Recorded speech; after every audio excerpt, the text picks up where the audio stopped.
Okay, we're live.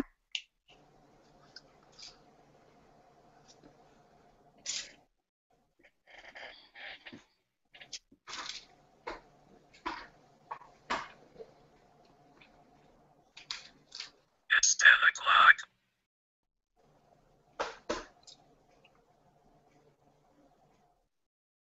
Blog Talk Radio. Hey, Ms.KiKi, it's time to play. It's time to play. Devil's advocate. Hey, Ms.KiKi, it's PDA. It's time to play. Devil's advocate. Refer to a female cookies. We call it the PE essence, not people call them cushy. We don't speak ill of the dead. We hope you won't be offended by the things that are said. Playing devil's advocate, and I'm not here to judge you. Express your true thoughts, you just learn how to love you. Everybody's listening, nobody's tripping. This life's too crazy, everybody's flipping. This life's so crazy, run and tell your friends. You on the right side, there's no need to pretend. It's an open forum, never done before. It's a future missing, this is a no cousins, who can learn something more bugging. No extra charge to switch off, they buzzing. We don't really care if you're right or you're wrong. Just tune into Ms.KiKi, whichever time it's on. Hey, Ms.KiKi, it's time to play. It's time to play. Devil's advocate. Hey, Ms.KiKi, it's PDA. It's time to play. Devil's advocate. As we go a little something like this. Hit it! At some point, you will be offended by something said on this show. But playing devil's advocate is meant to be a forum for open, honest, and more importantly, judgment-free dialogue. The opinions expressed here may not necessarily be those of the host or of the show in general, but we're willing to have the uncomfortable conversations so that we can heal and find solutions for our listeners and quite possibly even ourselves. Enjoy the show. All right, good evening, everybody, and welcome to Playing Devil's Advocate. I am your host, Ms.KiKi, the consummate provocateur, and for the next 120 minutes, we are going to edutain you. Just want to give you guys a heads up that BTR is acting a fool, so we will be doing the show live here 100% until further notice tonight on YouTube. So you will be able to see and hear everything right here. So for those of you guys who just may be joining us, it's Playing Devil's Advocate. We're here each and every Wednesday night at 7 p.m. Pacific, 9 p.m. Central, and 10 p.m. to you guys on the East Coast. You would think I know that after 6 years, right? But if you want to be a part of our conversation, because we are doing everything in real time, you can send us a tweet. Follow us first on Twitter at PDA_Ms.KiKi. That's PDA_MSKIKI. You can post your comments, and we will get your questions on air as soon as we can. Also, you can post to our Facebook wall at facebook.com/playingdevilsadvocate. You can, what else can they do? There's so many options for you to be a part of this show. You can actually still go to our Blog Talk site. We do have our chat room open, so if you want to go to our interactive chat room, you're welcome to join us there as well. I think we have a chat somewhere on YouTube, but I'm not sure. I never get a chance to look at it. So it is what it is. Like I said, we are experiencing some technical difficulties on that audio portion. We will get back to that as soon as we can. So we will Periscope some parts of this show. So if you are not following me on Periscope, shame on you. Follow me. I'm Kiki Richardson on Periscope. Also, I am Kiki_Richardson. And I will bring on my cast of characters that ride shotgun with me each and every week. They don't have intro music because we have an audio issue. So I'm just going to have to bring them in however I can. And Sporty thinks she's funny because she don't think I can see she's taking little screenshots of this thing right now as we're doing it. She thinks she's slick. I'm all over you. I'm all over you. I got my eye on you, Miss Thing. Ladies and gentlemen, you know her. You love her. I just talked about her. She is a fallen angel, And she fell from grace from coining phrases like lube is for amateurs. Can you believe that? Lube is for amateurs. Ladies and gentlemen, please welcome to the show, Sporty Spunky Angel. And I'll get to her greeting in just a second. But sitting right beside her and right behind her is none other than, we call him Slap because he think he's something like a pimp. His name is Andreas, and he's sitting in, really sitting in right there behind you, repping Illinois all the way there, boy. Which I can't hear y'all. Y'all can talk now. Oh, we can talk now? Damn shame how I got y'all trained. I got y'all trained like y'all like, oh, we can talk now? Okay. You didn't say speak. You didn't say talk, so I'm sorry. You may speak. Thank you very kindly. You may speak, peasants. Right. Yes. I'm getting comments on Facebook already talking about, you look great. Thank you. I appreciate that, guys. Tonight, we're not talking about me, though, yet. Right. Yet. We will be talking about something that our producer actually came up with. This was her show idea. And I wanted to ask her a question, too, but I know she's crazy busy behind the scenes putting out the fires here. But tonight's show is about, excuse me. Yeah, I got fires to put out my damn self. Tonight's show is family. Yeah, tonight's show is family planning. Uh-oh. Yeah, some of us know about it and some of us don't. But the beauty of this whole thing is that tonight we're going to explore family. We're going to talk about the planning that should go into creating a family of your own, what to do when you unexpectedly start a family, how to blend families, you know, unconventional ones, how to set a family dynamic. And in the dating area, right before all of this baby stuff, this family stuff, we're going to talk about some of the things that you should ask a potential partner going forward in terms of what they see as a, you know, for creating a family. So this should be pretty darned interesting. What y'all think? I think it's going to be exquisite. Yeah. Of course you do. I'll let you guys know when our audio portion is back up on BTR, but in the meantime, we're going to start our discussion now. One of the things that I think is important that we explore is the fact that every person, well, I'll put it like this. My producer and I, Cousin Chan, were having a conversation about family. And I was like, well, first, don't we need to define and determine what family is before we have this conversation on how people should have them, right? And she said to me, well, you know, we're going to take it from, we're not going to argue for the exception. We're going to talk about the rule. Okay. And so I said, okay, I hear you.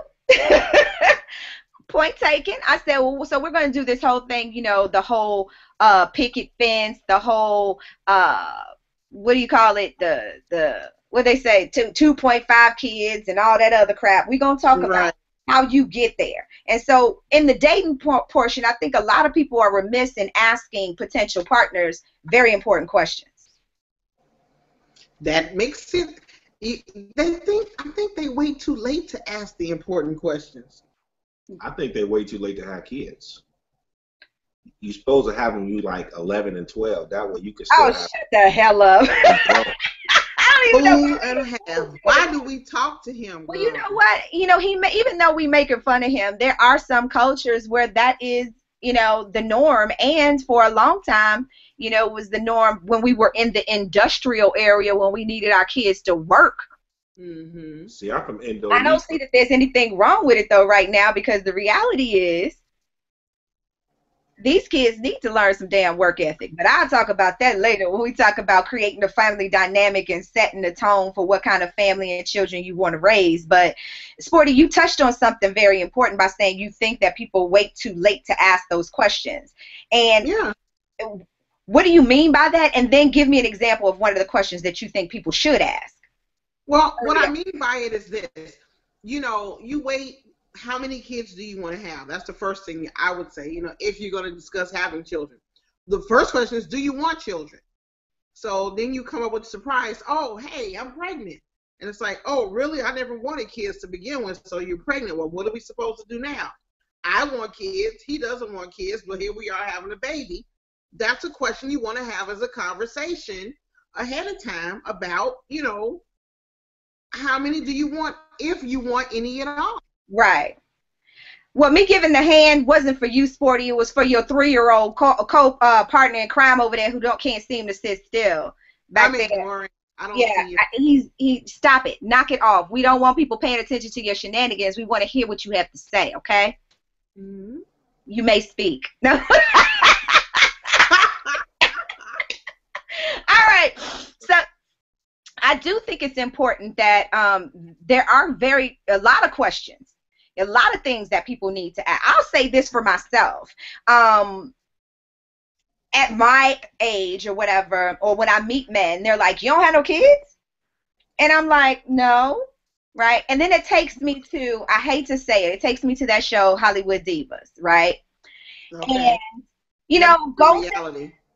I know, it's reality TV. Golden Brooks and Elise Neal are bumping heads at this point because they were on some cruise together, and a fan asked Elise a question about, does she ever regret not being a mother like some of the others?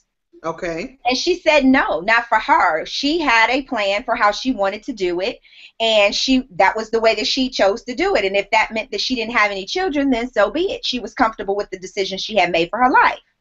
Golden felt some kind of way about that because she thought it was a dig at her because she's unmarried, single mother, that whole kind of thing. Well, the reality of the situation was, it may have been a backhanded comment. I don't know. But if you feel some kind of way about that, you must feel convicted about the fact that you did everything, quote unquote, out of order, because that's how Elise said it. I wanted to do it in a certain order. I wanted to do the way that it was intended, which is the way that we're going to have approach this conversation tonight. And so when guys say to me, you don't have no kids, and I'm like, do I have a husband or ex-husband? I'm like, no. I mean, I don't understand why it is so shocking that someone would make a conscious decision while I'm the anomaly, so to speak, right? Because there was a plan back in the day where people were like, okay, you go to school, you get married, you go to college, maybe, if you're a man or whatever, a woman, you get married, and after college, you start your family. Correct. And then you live happily ever after, according to the dream, right? Exactly. So you have it set up, so yeah. Right. I don't think during those times they had the questions of, do you want to have kids? Because the expectation was that you do want to have kids. That was what was going to happen. It wasn't about if you want to. It was like a matter of when we want to start having children. Right. Not if. When does it kick off? Right. And so, I think that some of the questions now, because because somebody posted the video up here. Oh, the old behind the scenes picture. I think that some of the questions that people need to ask in the dating process, I'm going to name some of the questions. I'm going to go through some of these questions, and I'm going to ask you guys, because you're both divorced. I'm going to ask you guys, did you ask your exes or any people before, whatever, did you ask them these questions before you started your family? Okay. All right. And we're going to see how it worked from there. I know Andreas didn't ask shit. Just babies. Okay, the first question. Did you ask if they wanted to have children? If so, how many? Are you asking me? I'm asking both of you. So, ladies. Me, hell no. Honestly, I can say honestly that I am responsible for at least 10 abortions. At least 10. Oh gosh, so I never asked. It was never a question about it, I don't think. But I can say that I married my wife because she was pregnant for the second time. You're laughing. I'm serious. You said at least 10, so I counted 10 on my hands and I pulled up my toes and was like, Yes, and I mean, a couple of them were twins, so I would have to say maybe 12. Wow. And you're comfortable with that decision? You know what? Yes, as a matter of fact, I am, because I'm broke now. I'd really be broke if I had all them shorties. I'd have like, what, 16? 7? 12? 4? I would have at least 9 kids. At least. Not right if you now. sponsored 10 abortions. Well, if the abortions did not happen, I would have just about that many. Lord. I'm serious. It would have been cheaper to invest in condoms. Well, I'm allergic to latex. So there's still other condoms out there that you can use. There are, yes, and I didn't use them. Clearly. But it was such. So to watch my babies being born, it was just. You're moving too far ahead. We ain't talking about babies being born. But no, there was never a question about it. I was gonna have. Did you ever ask if did they want children? If so, how many? I was crystal clear on all fronts. I wanted 2 children, a girl and a boy. I wanted them early and a dog. So yeah. I didn't ask you what you wanted. I asked you, did you ask your potential mates? Did they want children? And if so, how many? Yes, I did. I was very clear. How many you want? Okay. So yes, Kiki, I did. You sit up here making it sound like you run shit. We gonna have 2 kids, a boy and a girl, and that's how it's going down. How many kids I got, Kiki? I'm just saying. You're making it sound like he didn't have a choice in the matter. Whatever. Anyway, that's another thing.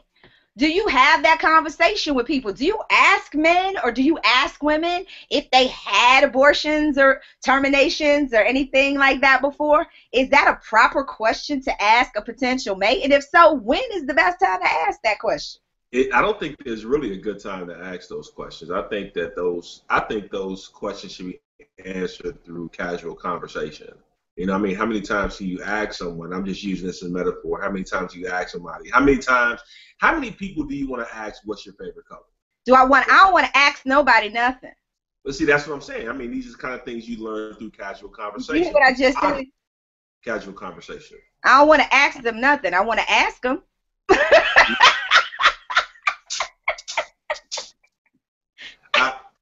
I quit.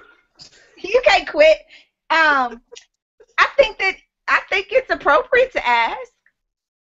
I think the only people who get offended are people who feel some kind of way about their decision to do so.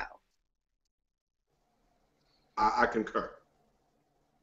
You think it's okay to ask somebody, or how many abortions you have? Right. I'm not saying to ask that early on. Again, the second part of my question was how soon, when is a good time to ask? I'm not saying you ask someone that a week into your dating them. No, I don't think that's appropriate, because I may not know you after next week. That's none of your damn business, right?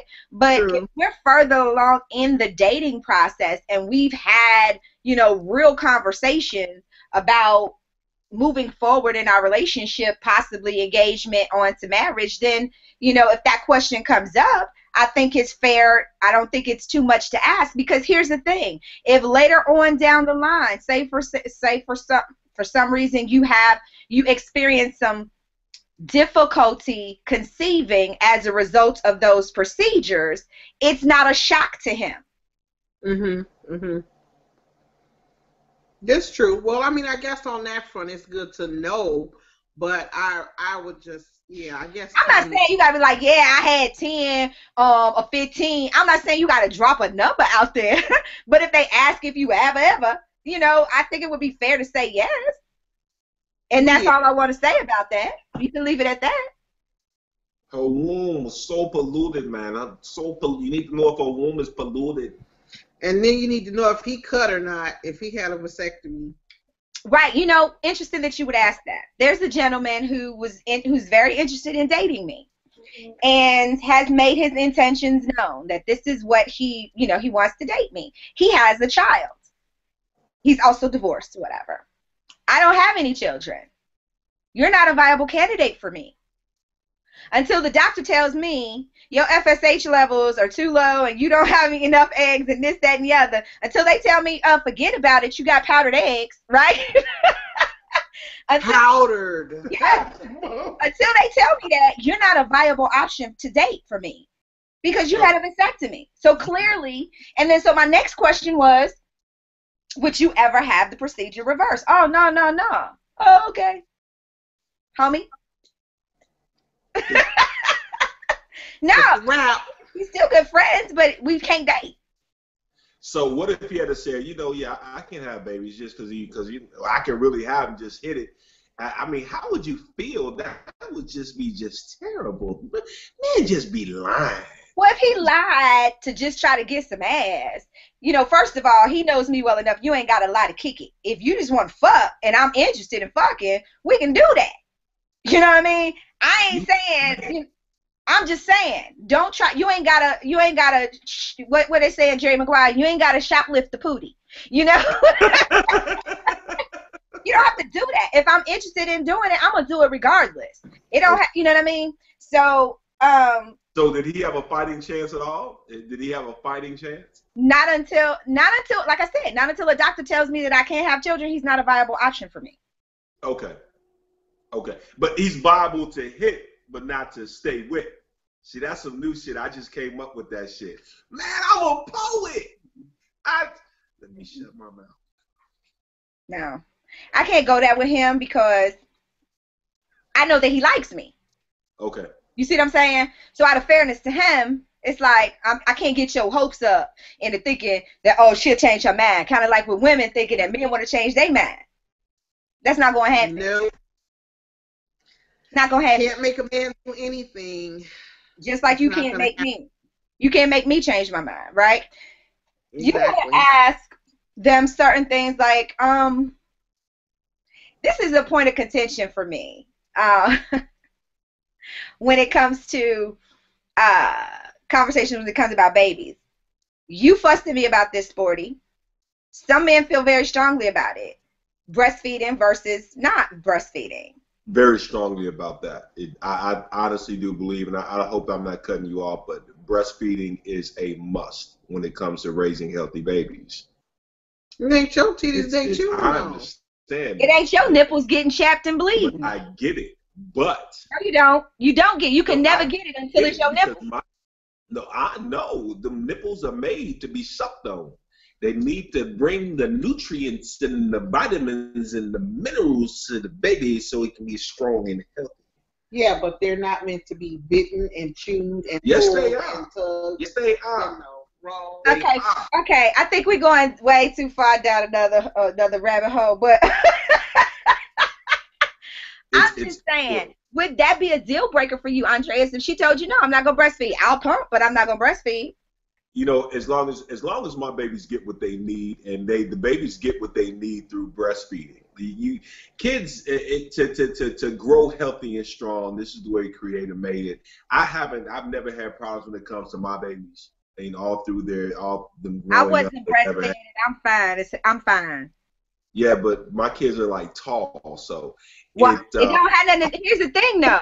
I know that was supposed to be a short dig, but you also have to give in consideration for genetics. The people in my family aren't tall, so it wouldn't make sense. But things skip a generation. You probably have. No. The people on my dad's side of the family, the women are taller, but the men are not. On my mom's side of the family, everybody damn short.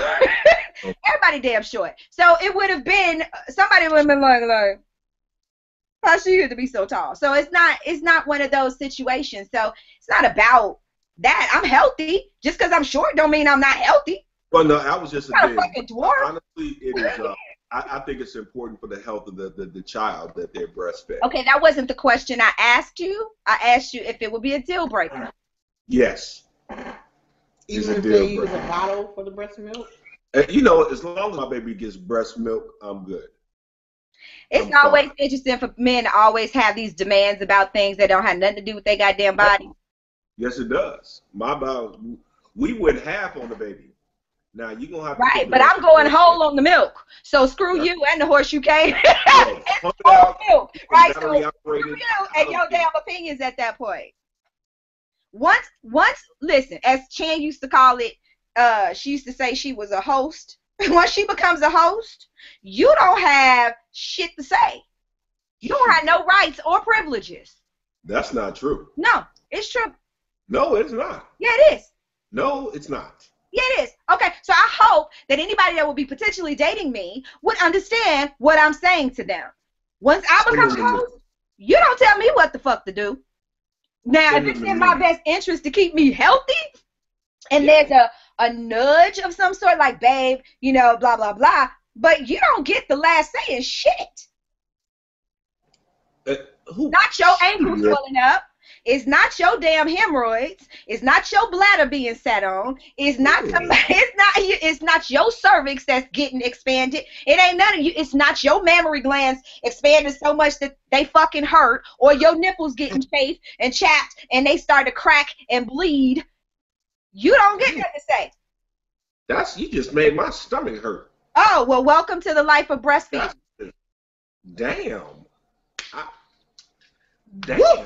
I ain't even have to say that.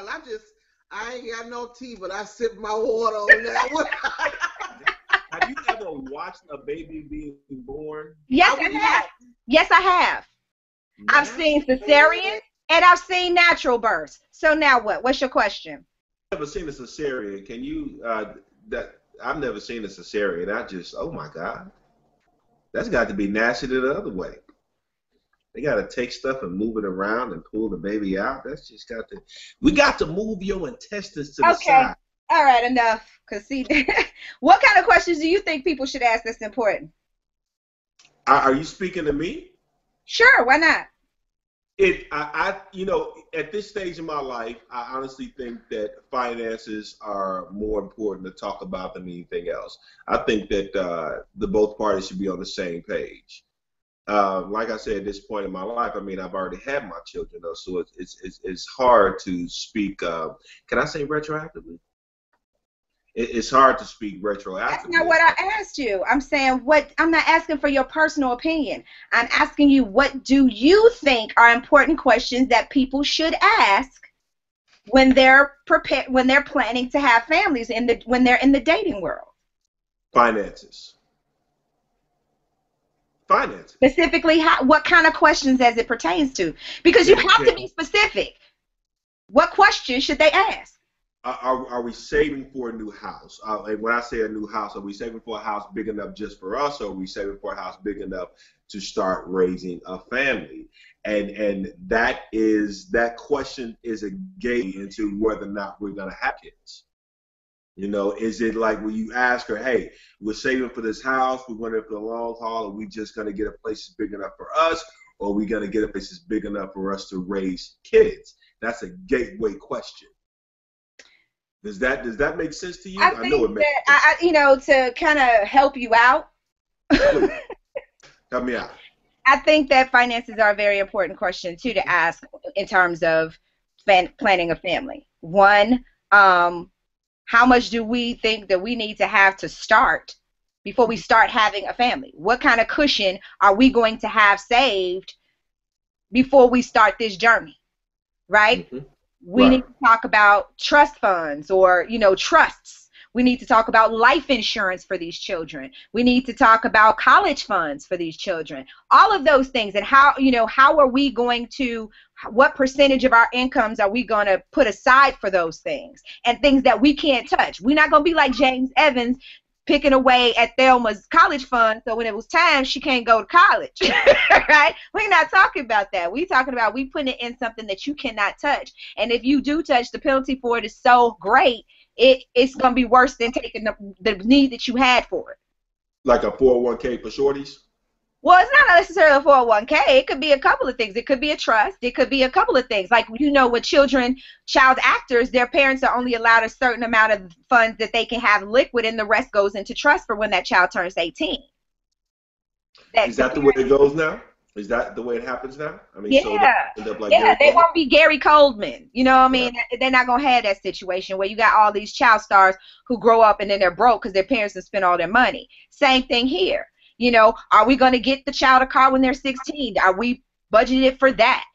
All of these things. I do think it's important to have the conversation about finances. Okay, so if we're gonna do all of these things and this is how we see our future with our children, then what type of job, what do we need to do to assure that we're making that kind of money to create that kind of environment for them? Are we going to live in the city? Are we going to live in the suburbs? Are we going to have a house? Are we going to have a condo? Are we going, you know what I mean? All of those things, all about the money. That's why I'm staying single. I don't want to have those kind of conversations. Whatever. Nobody wants your damn sperm no more anyway. My sperm has been proven, tracked, I'm telling you, out models and monsters.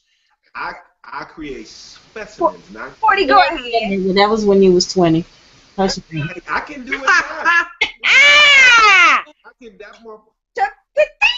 Chan got you. I heard her. I heard Chanzilla, but I'm scared of Chanzilla, so I ain't gonna say nothing. You right. Sporty. I was just gonna say, as far as the finances go, I agree. We need to, here's my portfolio. Let's put yours on the portfolio on the table. Let's see where we are. Let's see how we can continue to build it. When do we start to build the baby's portfolio and continue on, because that stuff is absolutely important. And that causes a lot of divorce and breakups and separations or whatever you want to call it, because the money wasn't discussed up front. Your FICO score.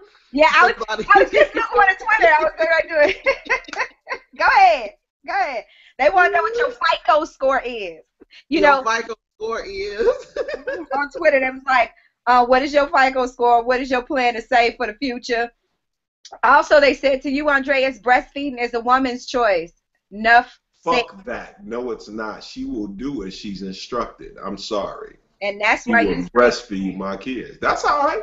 My kids are happy and they're healthy, and they were breastfed, all of them, all three of them. So glad I'm not the mother of none of your babies. They are not You'd have been sickly. bad. They are tall. They are strong. They are whatever. We don't want to hear a show about your goddamn kids. Let's move on. Sporty, what are some questions you think people need to ask? I think they need to ask health history. Anything about any health, any diseases, any genetic problems, mental illness, those types of things, because you need to know what you're going into. If you have a special or rare blood type, all these types of things need to be known. I need to know your condition of your health before we procreate, because that's passed down, to our children. So we need to know what's going on. Okay. I think that's important, because you don't want to have kids. If you have the sickle cell trait, you don't want to have children with someone else who has the sickle cell trait. And I wouldn't necessarily take somebody's word for it. Let's go in and go get screened. You know what I mean? Let's get screened and see what potential things we may have to look for down the line. Those are options that our parents may have had going forward, going during our generation. But if that's a tool that we have at our fingertips, absolutely.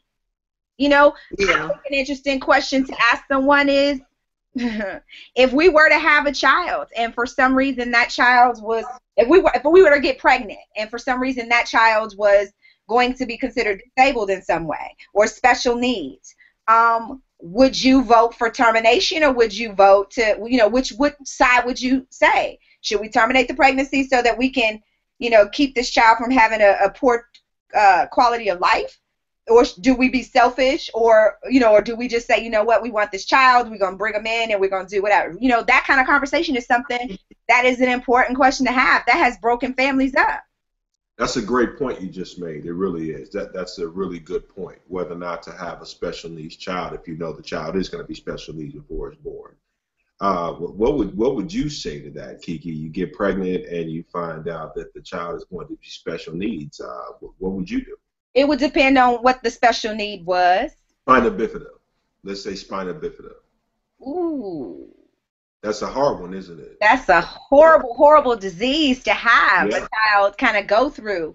I guess it may determine how early on I find out. Now, I have a sister that's special needs, and I know that once my father passes on, she is going to be the responsibility of my sister and myself, or myself, or both of us at the same time. So that's a really good point, so. Somebody else just sent me a message and said, the conversation needs to be had about mental health issues. Mm-hmm. And that's what I was saying. I agree that we need to talk about mental health issues. Because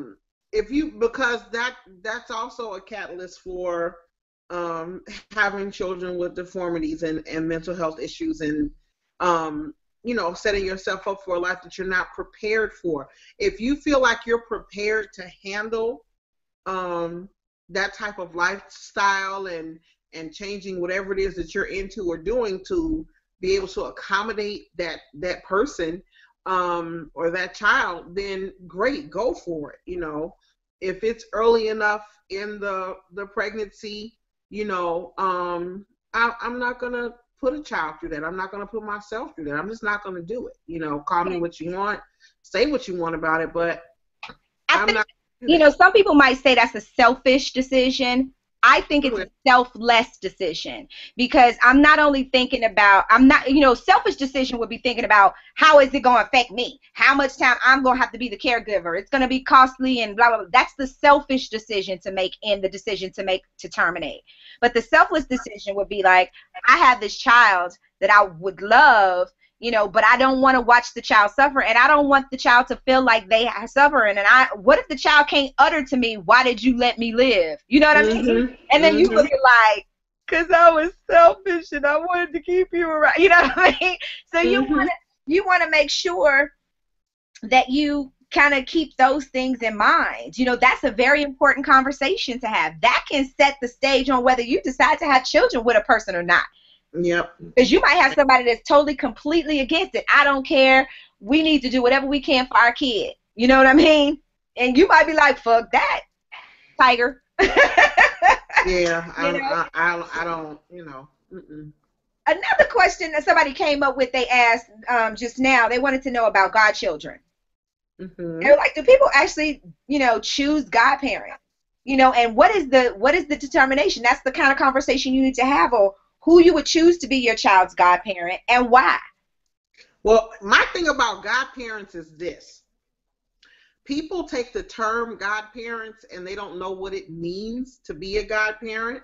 They just want the title of godparent, and they think it's just something cute to do or have.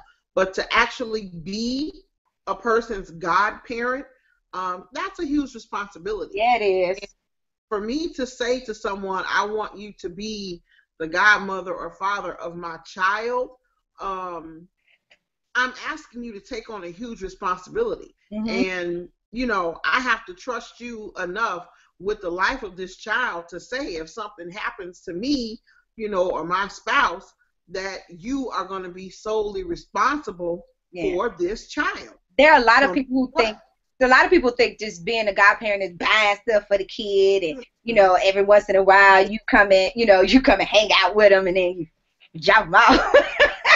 Yeah, that's part and parcel of it. But the heavy lifting is when something happens. I was watching a movie one time, and it was a romantic comedy, of course, because shut up, Chan. I don't want to hear what you have to say about my damn rom-coms. But whatever. And there was this couple, right? And they had children, and they had godparents. She had her friend as a godparent who was very, by the book. She was very organized. She had everything, all together. Single woman, no children herself. Her husband, on the other hand, he was successful, but his best friend was an absolute Peter Pan, right? He didn't take life seriously. It was like, whatever, life is life, and he named him the Godfather against his wife's wishes or whatever. She was just like not feeling it, but whatever. She got to pick, and they died in a car wreck.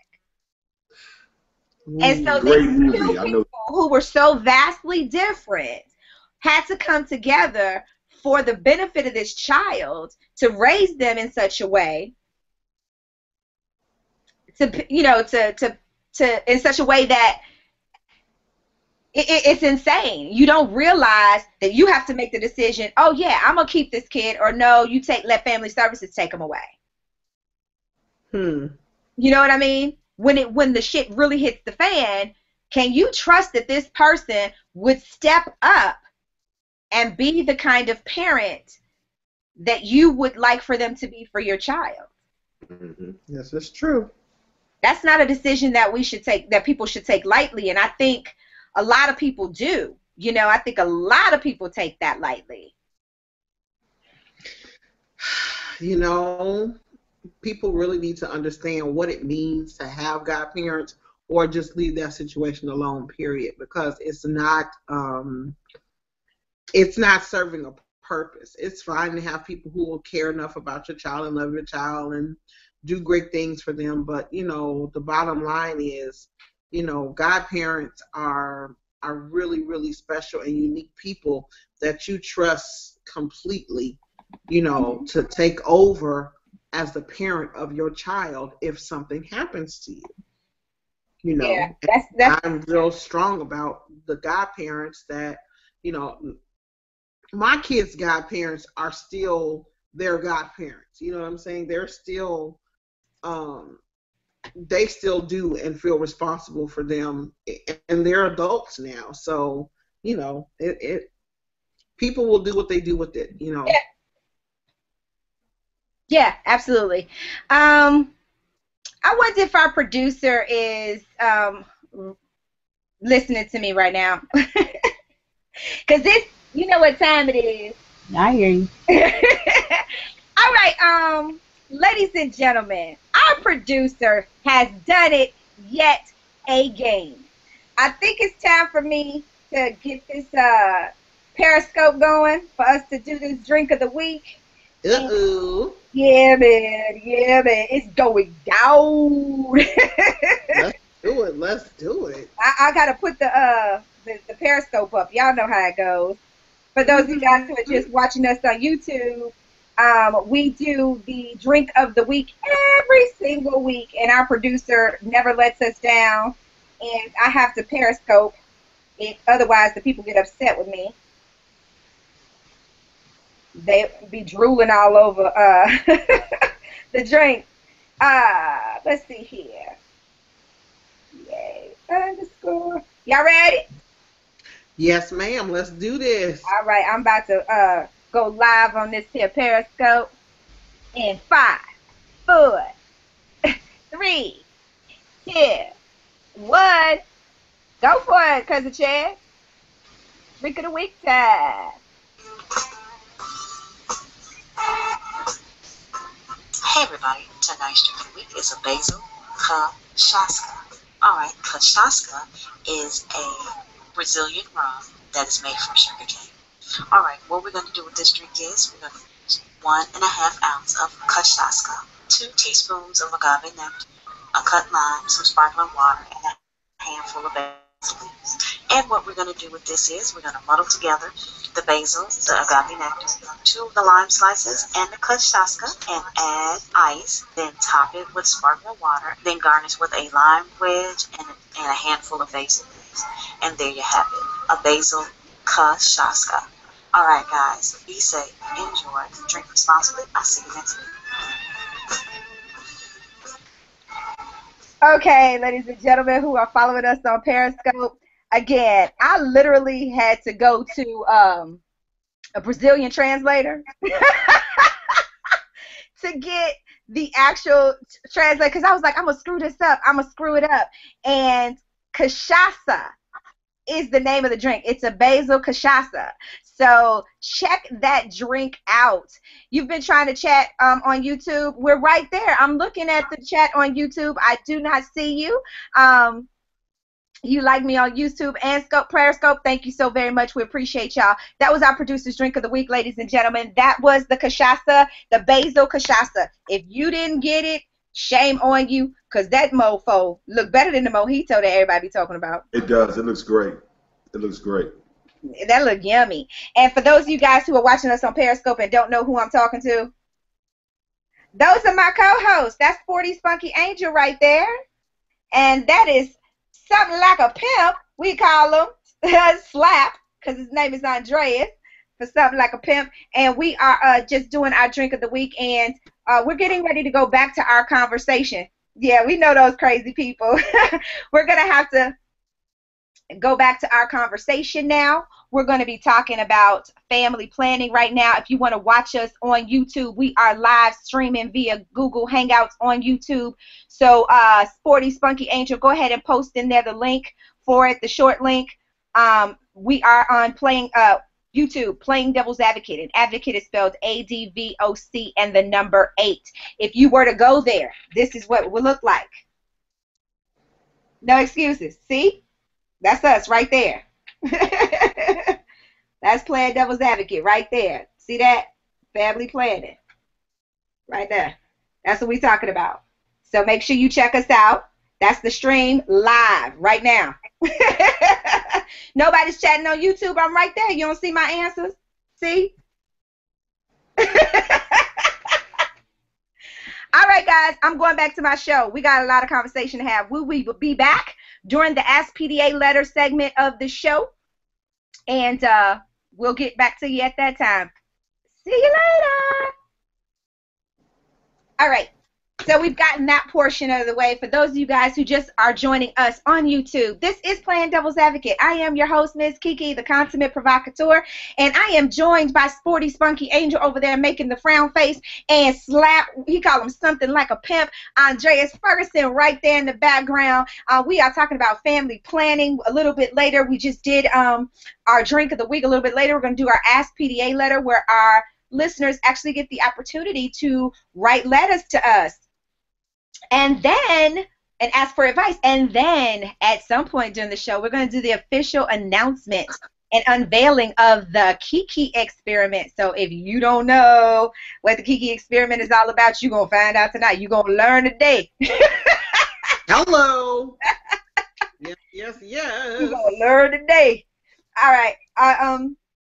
So we talked about finding out about mental health issues. We talked about actual physical ailments. Would it be what kind of questions you should ask financially? You know, like what are you going to do to financially prepare yourself to have this family?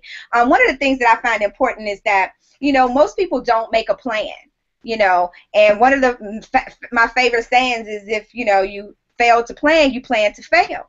Now, I do understand that, you know, stuff doesn't always go according to plan, but if you have a blueprint by which to go by, you can pretty much stick to it, because then it sets your boundaries for you. For instance, for me, I said I didn't want to have a bunch of kids before I had an opportunity to live life. I wanted the opportunity to be selfish before I had to be forced to be selfless, right? Okay. So with that being said, I gave myself a time frame. I said I didn't want to have kids in my 20s. Absolutely not. And I said if I were going to have them in my 30s, they would be mid to late 30s. If I were going to do it in that time, right? Because that way I would be a little bit more, my patience would have mellowed out a little bit because, well, sort of. I was about to say, has it? Lady. Screw you, lady. But that was something those are things that I actually had in mind. So, you know, I had a plan in life. So that means that I had to do things because I knew I didn't want to have kids in my 20s. Guess what? I had to do things to make sure I didn't have kids in my 20s. Now, that don't mean I used the Planned Parenthood as birth control like some people do. Hello. Huh? My. I said hello, my. I'm just, you know, I don't say what's popular. I say what's necessary. Now, I'm having a hot flash. I wonder if I could just turn the air on. She know it don't take nothing for me to get hot flash. I don't know why she be playing with me like that. Anyway, so I think it's important to set a plan. Say, when do you want to have children? And if you know when you want that to happen, then that helps you make those little steps to get to that point. So I think a lot of people are remiss in doing that. Once you decide you're going to have kids, now you got to think about, and I think about this. A lot of women don't know when they ovulate. They don't know when they're fertile. They don't know all of those things, right? They don't find out about their luteal phase and none of that shit until they're having infertility issues. Mm-hmm. Luteal phase? Maybe you might want to go back over that for him because you lost slap over What here. did he say? What the hoodoo phase? What is that? Is that like some African stuff? What's going on, man? Well, hoodoo? What is that? You are a moron. The luteal phase is the phase that's later on in your menstrual cycle, and it begins once you start to form luteum, so to speak. So it would be when you would actually be in prime time to actually catch eggs, keep them, and fertilize them. You know what I mean? Okay. When you're at your fluffiest, so to speak, when those little things can grab on. Okay, because I thought that's when girls get a big old gluteus maximus. I thought Not that's gluteal, what it was. not gluteal with a G. Take Oh, it out. okay. Luteal. I'm just. L, dear, L. I don't even know why I bothered to talk to you. I don't even know why. Why. A lot of women don't know that. They don't know when they ovulate. They don't know how to count their cycles so that they know where their ovulation, their fertile times are in there. So you think that actually works? Hell yeah, I don't have no kids. Oh. Absolutely. So you could actually like count down. I know when. See, not all women. See, I happen to have the luxury, or it's either a blessing or a curse, of being able to feel when I actually ovulate. Damn. So, because I am aware of that feeling in my body, I would know anyway. But most women who don't, if you can't feel it, you don't know it's happening. So you can fuck around and get caught up. I, on the other hand, know.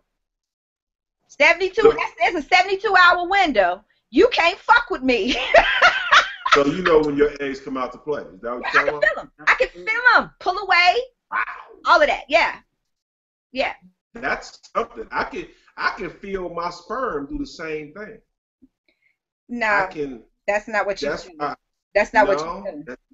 What am I doing? If you feel that, there's a problem, sir. You need to go get that checked out. I just tell her, look, girl, just. I'm just saying. I can't deal right now with this one. I'm just. I'm not. God. I'm to be aware of. I see people are chatting with us on YouTube right now. Yes, we are in there. We see you guys in YouTube chat. So I'm also checking over here in our BTR chat as well. Can you tell them? Can you tell post the link in there for them to know to go watch us and to comment on YouTube? Also, I think it's important that you learn your body. You know when you're ovulating, when you're fertile, so that you are responsible in that. Also, men, you need to be responsible for your swimmers. You need to dispose of your condoms. Yes. I like to ask that question. Can I ask a question, please? By all means. It's when maybe I should know this. Maybe I should. Maybe I shouldn't. Who knows? I'm just gonna ask anyway. I was looking at Being Mary Jane. Can you actually take the condom, the used condom, and how long can a sperm cell stay alive in the open air? 24 hours. 24 hours. So she can actually spit it out and then use a baster and insert it in. I know a lot of babies that have been born by that method. Wow. Yeah. You need to make sure that bitch swallows. Don't let her hold that shit like a chipmunk. Make sure she swallows. If she don't swallow, then you need to get rid of your own damn condom. I'm just saying. Can you hit in her throat? Is it legal to hit in her throat then? Swallow. No. It's never okay. Oh, hold her nose. But women do that. That's just absolutely terrible. It really is. Yeah, that's terrible. Women do that all the time, so you need to be careful. If you don't want to, because if she has something in the back of her mind different from what you're saying, you don't want to get caught up. So make sure you're responsible with your things just as well, so you can stay on track. You know what I mean? Yeah. That's the thing about planning. You have to implement other safeguards. That's like if you navigate in the stock market, right? To keep you from suffering a major loss, you need to put in a stop loss order, right? Right. To this point, goddamn it, sell all that shit. I don't give a fuck, right? You need to do that. Sell. So that's you keeping your eye on what's going on. You need to keep your eye on what's going on, because you get a bunch of kids working in the mix. Now your stock done plummeted. You know, when I meet dudes and they got a gaggle of kids and I'm looking at them side-eyed, I'm like, what you've just shown me is, one, you have no self-control, and two, you do not cherish your body. If you don't respect your own damn body enough to wear a condom, why would you respect mine? Respect mine, exactly. But you know, some men like me are allergic to latex. That's some bullshit that you say to get bitches to let you go raw. There is no reason. Hold on. There is no reason. You just, so what? You're allergic to latex. There are other ways to protect yourself. Other ways. To it anyway. It's a starter pistol. That's now. But still, here's my thing. What you fail to understand is, and what I think men miss by using that bullshit, I'm allergic to latex type shit, because a lot of us are allergic to latex as well. The reality of the situation is, you're lucky if all you get is a fucking baby out the deal. You're lucky if all you do is get somebody pregnant. Cover your shit up so you don't die. I get it.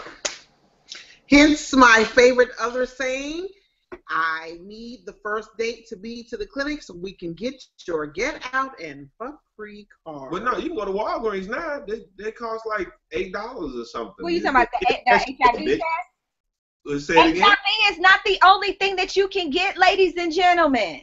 There's hepatitis C. There's fucking chlamydia. There's gonorrhea. There's syphilis is making a comeback. It killed out. And there's herpes. There's herpes. You can't get rid of that shit. You can't test that over the counter. You know, these are things that you need to make sure that you know of. You need to know if your partner does have herpes, because if she's going to be pushing a baby out, that's something you need to know, because that shit can blind your baby if you ain't careful. She having it out. You know what I'm saying?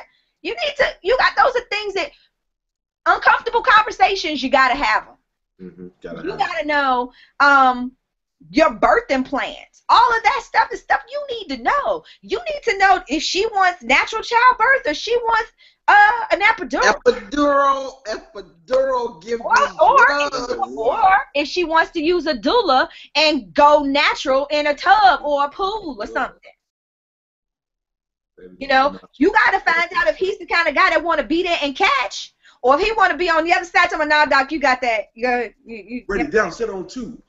Bush. You know what I mean? Those are the types of things that you need to be aware of. If this person already has children, maybe they were reckless in their young life when they were teenagers and you met them and they have kids, and if they were, if they're not that good of a parent with them, you're taking a 50-50 chance that they may have learned the lesson and want to make up for that, or they're just the deadbeat when it comes to that. It's the 50-50 chance. So you need to start paying attention to some other character issues, other character clues to see what you're dealing with.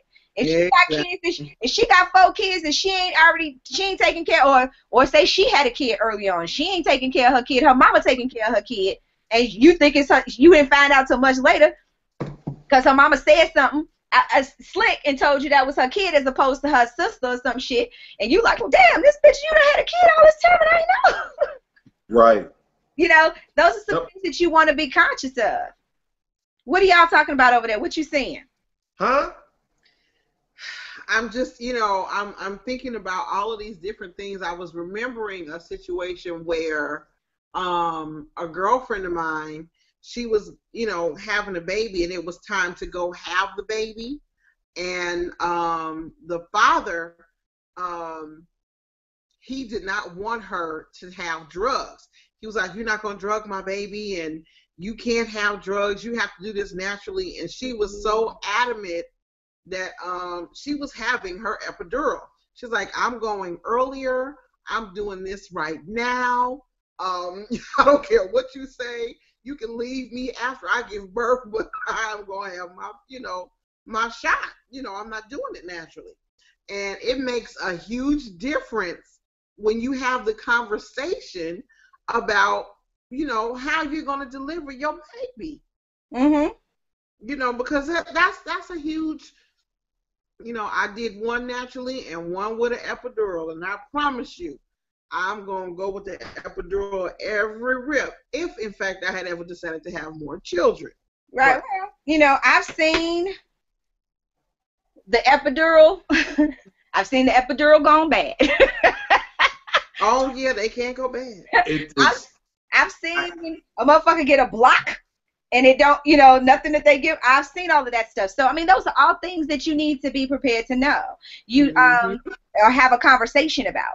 You need to have a conversation with the person that you're having a child with about ultimately when you're raising the child with this person, what their religious belief background is going to be. Is it going to be religious or is it going to be spiritual? Oh, yeah. Agnostic. What is it going to be? That's something very different that if you believe one way and they believe another, how you going to raise this child? Did Chan just make a comment, whisper?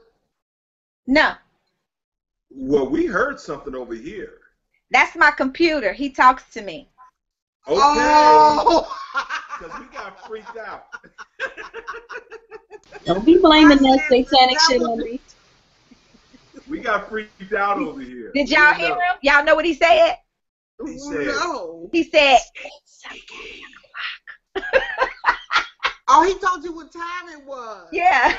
Okay, I did hear it earlier when it said it's 10 o'clock, and I thought that was Chan. No. So, yeah, you got me messed up right there. Okay. Okay. You got the devil coming through the stream. It's all good. All right, so, again, you need to find out how you're going to raise them, as far as their spiritual beliefs. That you guys need to be on the same accord. And now, is it like rocket science now? What do you mean? Having and raising babies, and is it like rocket science now? Because I never had those conversations. But then divorced now, and the kids are. So clearly there's a method to the madness. Clearly there is. Yeah, I agree. I'm all in. Right. Yeah.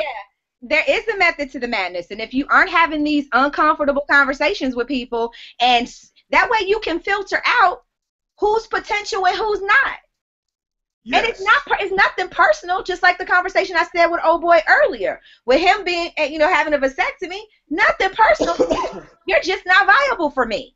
We can be friends, but that's as far as this can go. Are you sure you want babies at such a late stage in life? And I'm not trying to be funny. I'm not. That's a good question there. Are you sure? Because I mean, it's like, damn. I mean, my kids are in college now and they still need. I mean, are you sure that's what you want to do? Yeah, because I'm gonna send them to Uncle Slappy. You can send them on. I can teach them how to shoot dice and chase women. You can said what? send them on. You said you could teach my son how to shoot dice and chase women. Yeah, send your kids on. No, I'm not sending him to you. No, sorry. I take that back. I promise he will not be over here when Auntie Kiki's babies are here. He gonna teach the little girl how to get men to give her money and shit? No. And give it to me. No, you're not finna pinch my child. Are you out of your fucking mind? Anyway, let's move on. Let's move on because we still got a whole bunch of stuff that we need to get to. You need to talk about, I mean, it would be a deal breaker for me if there was someone who had religious beliefs that I didn't necessarily. I couldn't have kids with a Jehovah's Witness. Oh, hell no. Nothing against Jehovah's Witnesses. It's just not my dang on belief system. Mm-hmm. And you know what I mean? And I can't get with some of the rituals, and I can't get with some of the doctrine as it, no, that can't happen. Not unless they gonna go trick-or-treating with me. Nope. Another thing you need to talk about, are you going to have, how you going to raise this child? Are you going to raise them new school, or are you going to raise them village? And if you don't know what I'm talking about it takes a village to raise a child. So are you going to act funny with your friends when you drop them off and they can't whoop your kid? If I drop my kid off with you and he's showing his ass, then you need to handle that. And then when I get there, be like, I had to whoop him. And then she gonna get another whooping when I get there if you had to do it. Exactly. The fact that you didn't fucking embarrass me in public, I'm gonna beat your butt again. Everybody, I'm telling everybody. I can use my goddaughter Samaya as an example. Everybody knows if she does something, everybody finds out. Everybody finds out. I ain't telling. Me, Ma, Kiki, you know what I mean? Everybody, her mama, her daddy, everybody. We done told the whole community knows. Number 3. Like, my fault, Maya. You remember when she told me, hey, bitch, hey, you remember that shit? Mm-hmm. I remember. We lost your picture, honey. Yeah, so, you got to remember that. So those are things that you need to keep in mind. Are you going to use the community, your whole village to help you raise your kids? And then if so, you need to know that you're going to set boundaries in that village. What can be done, what cannot be done, what you will allow versus what you won't allow. You know what I'm saying? Because some people will take that to the extreme. And so I might say it's okay to do something, but he might not think it's okay. So we have to be on the same page. Exactly. I can't be telling y'all you can whoop his ass if he show out. And he like, Andres better not touch my son. Then we got a problem. You know what I mean? Down without a sickness. So it's going. It's important that you have those conversations. Are you in the chat room, Sporty? Can you see what's in there? Oh, everybody's over here. Okay. Everybody's over here now. I've switched them over. All right. If they went. You switched them over. Come on. Yeah, I'm in both, but I'm still in both of them. Okay. And I'm checking Twitter and all that stuff too. So screw y'all, BTR. Need you. Fuck you. All right. Another thing that you need, I alluded to it when I was talking about you can take my child, and if they show out, then you can handle that. Are you for corporal punishment, or are you for, timeouts? It's you know what, I've only spanked one of mine. I had to spank him twice, and I think that my kids turned out wonderfully. I don't really believe in putting my hands on kids. I really don't. I think that there's a better way. But there are some children that you really need to stick your foot in their ass. But if you have to stick your foot in a child's ass, I don't think they're gonna learn from that anyway. Maybe they're just sociopathic. You don't think a child learns from you tightening them up? It depends on the child. All kids are different. Mm-hmm. They're all different. Arian, he's big as a house. I've had to spank him twice. I think I spanked him once when he was 3. And then when he was 15, I had to really get in his ass. I haven't had an issue since then, but some people take it to extreme. They just think that they have to constantly beat a child. You can't do that. You really can't. That's not what you said before we went live, Andreas. What I said? You said that we had to make sure we brought up the fact that how you got to beat the kids and the woman so they can all stay in line. Because if you beat, I was just talking crazy. You beat the woman, the kids will fall in line. You said I'm that. not crazy. I never put my hands on a black woman. Ain't go to sleep. Shit. I'm just Earlier. I hit you all the time, but they say hit them in the throat and make their teeth click. Okay, Bertie Mac. Of course, our producer is talking about beat their ass. She don't have no good sense. Let's see. Let me go to another thing here. I'm all over the place. Give me some other things that need to be considered. What? Schooling. I think schooling really needs to be considered. Nowadays having a bachelor's degree is like having a high school diploma. As time progresses, they need to be. I'm going to give you a perfect example. I'm hoping I'm not talking all over the place. When we were kids, we couldn't use a calculator. Now it is. It's part of their back to school supplies. They have to have a calculator. Mm-hmm. It is the world is constantly changing, and we have to actually consider their education. We have to sit down. We have to talk about it. If they're going to go to private schools, we have to know if that money is there for them, or how we're going to get it done. Who's going to have to get a second job? No, I mean that's real talk. Who's going? No, I'm with you. That was actually on my list. How were you going? Was it going to be public school education, private school, or homeschool? Because that's a viable option as well. Very true. You know, Cody's going to be with me for his junior and senior year, and he won't be here for another year to go to high school here, but I'm already making plans on how to pay for it. As you should. So it's something that you have to think about if you want your kids to do better and be better than you are. And see, and somebody told me I was crazy today when I was looking for I didn't want to just put, little miss in public school. I'm not going to. And I don't want her to go to Catholic school either. So why not? We turned out just fine. Yes, we did turn. I'm not ready for the Catholic school, but what I would like to do is to nurture her arts and technical side of how she is now, and I would like to find a school and a program that nurtures that and has that to help her continue to grow in her education with that. Well, they're like, well, she's too young for that. Well, how young is she supposed to be to start? If she know it now, why can't she continue to learn it now?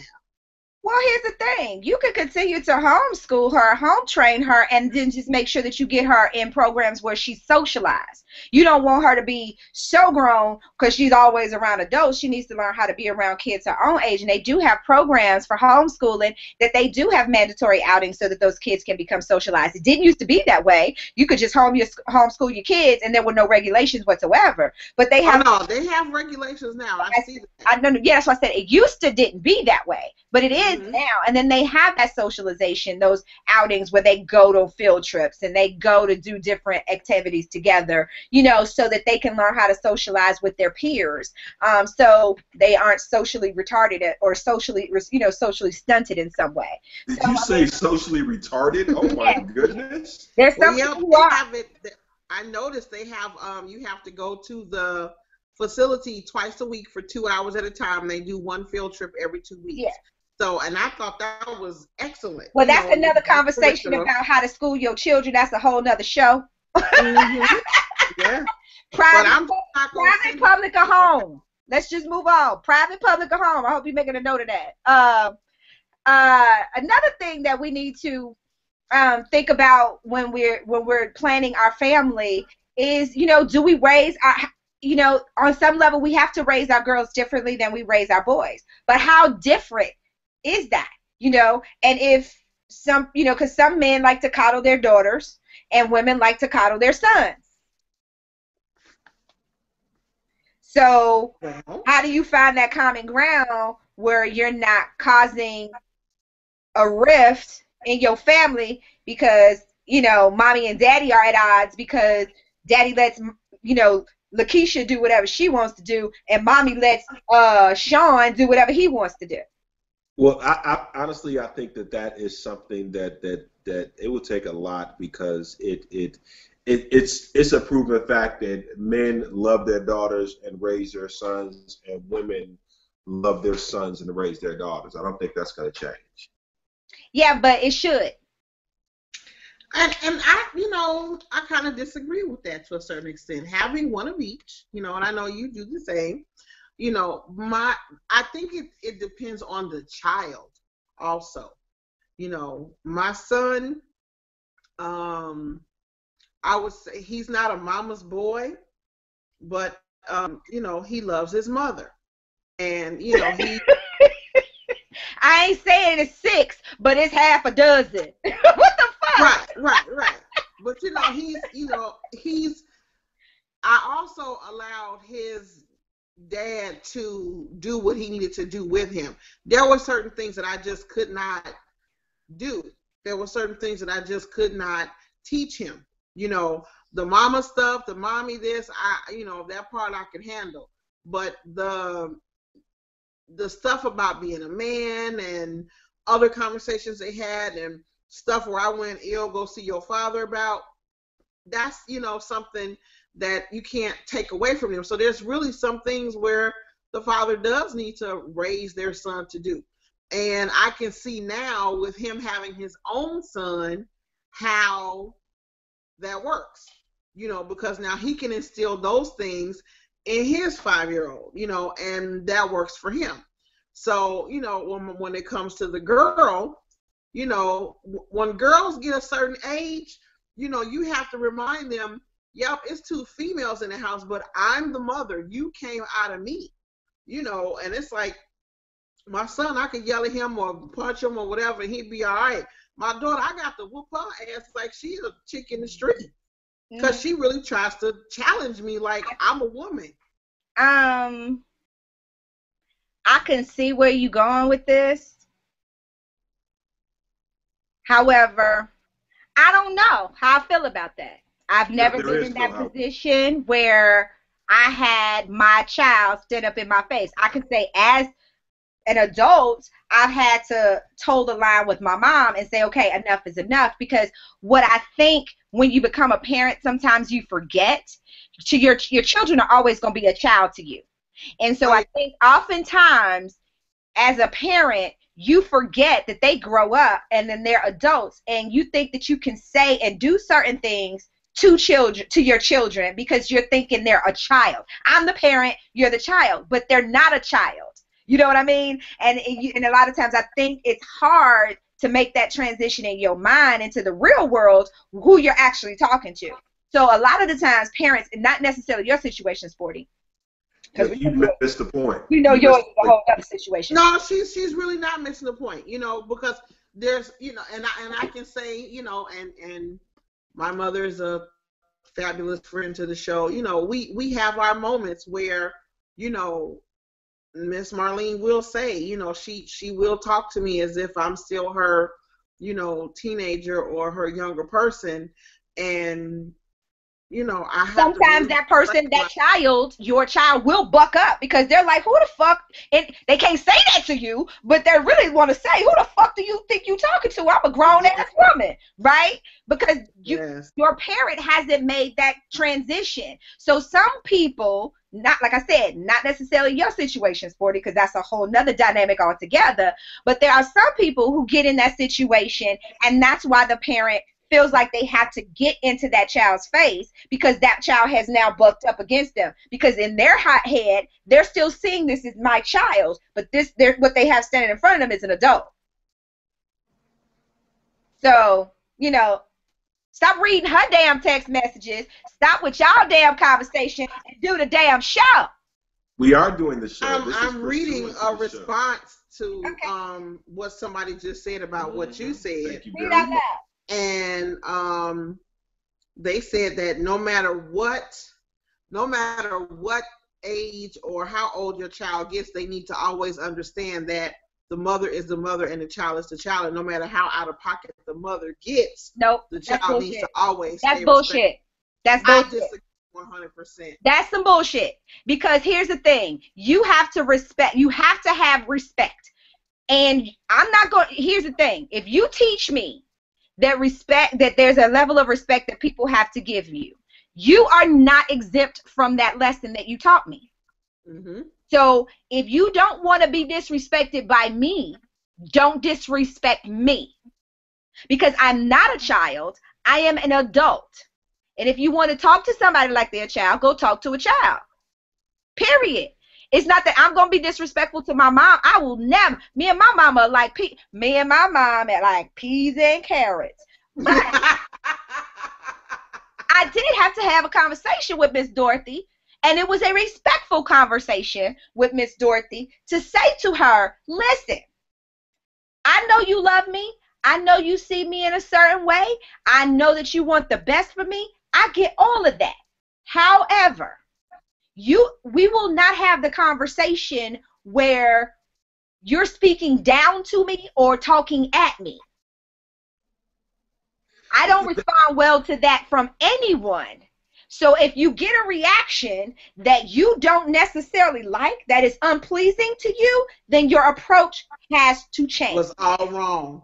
And it's one thing to say something to me or feel like you're checking me or whatever it is, but how you communicating with me, you know, really makes my response come across a certain way. And I don't ever want to come across as if I'm being mean or disrespectful or dishonoring my parents in any shape, form, or fashion.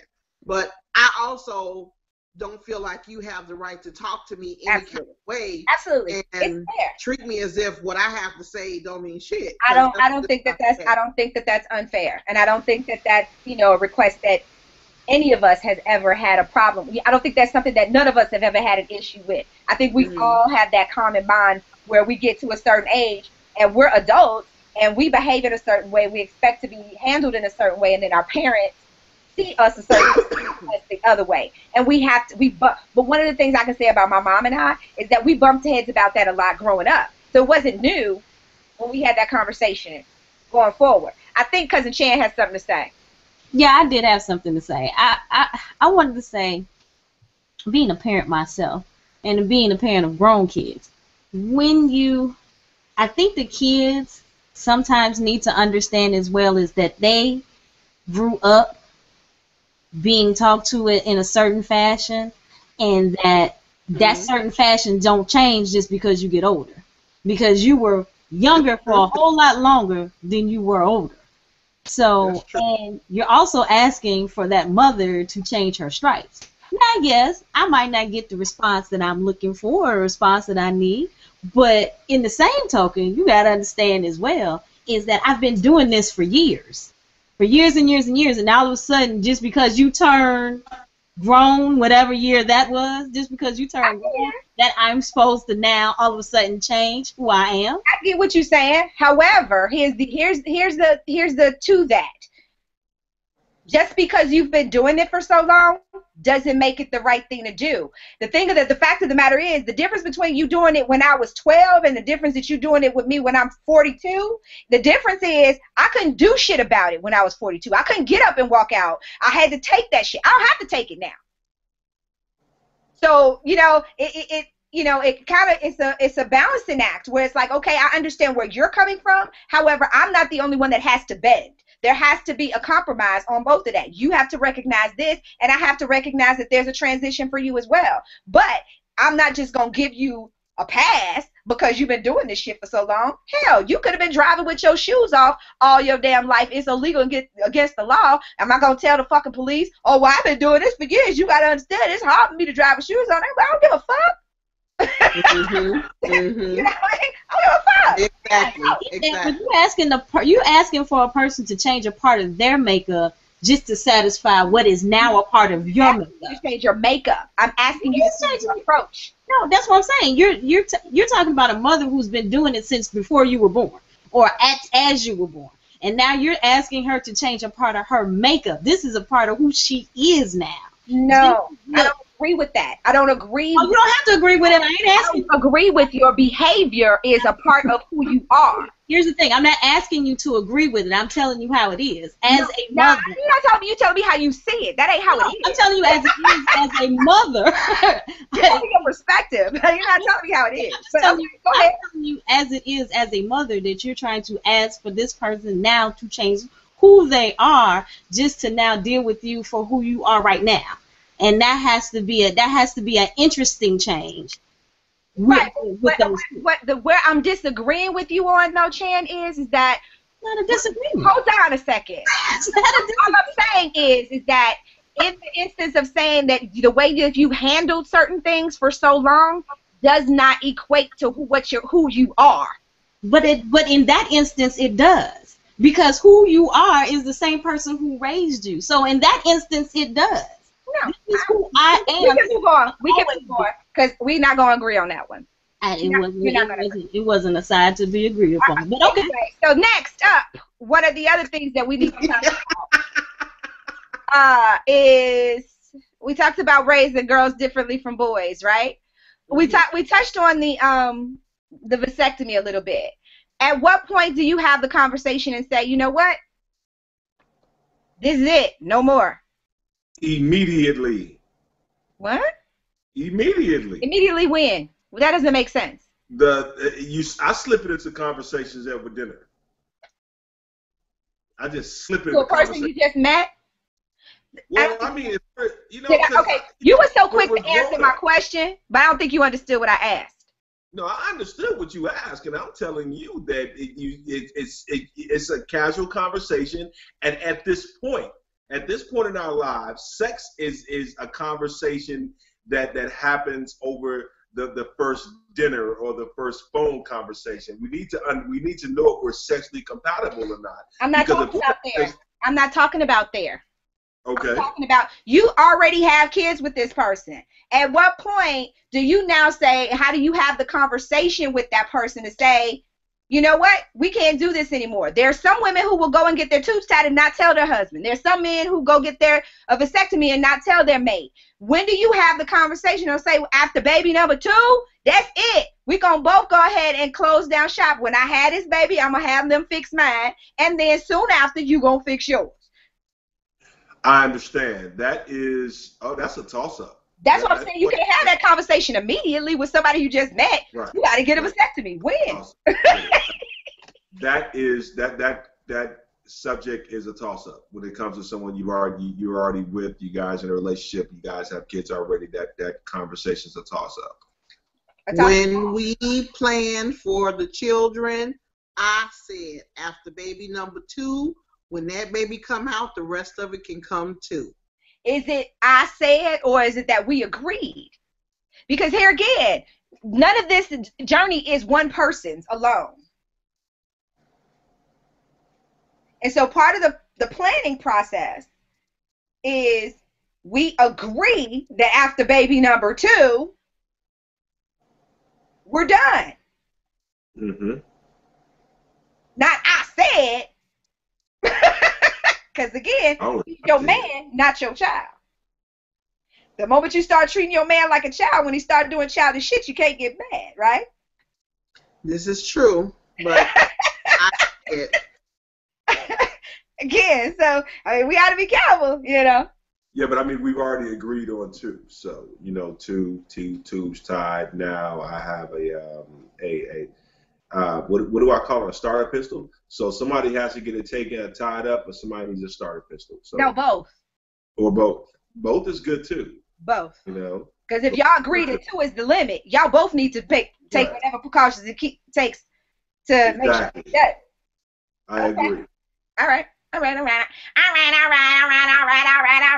What song is that?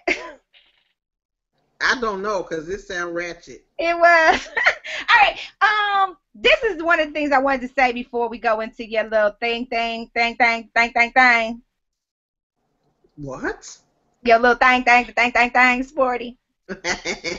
Before you go into that, I just want to say, like with anything, we have to create a plan. I've said that before. You have to map out things, and there are going to be bumps in the road, and there are going to be detours that'll delay you getting to your destination.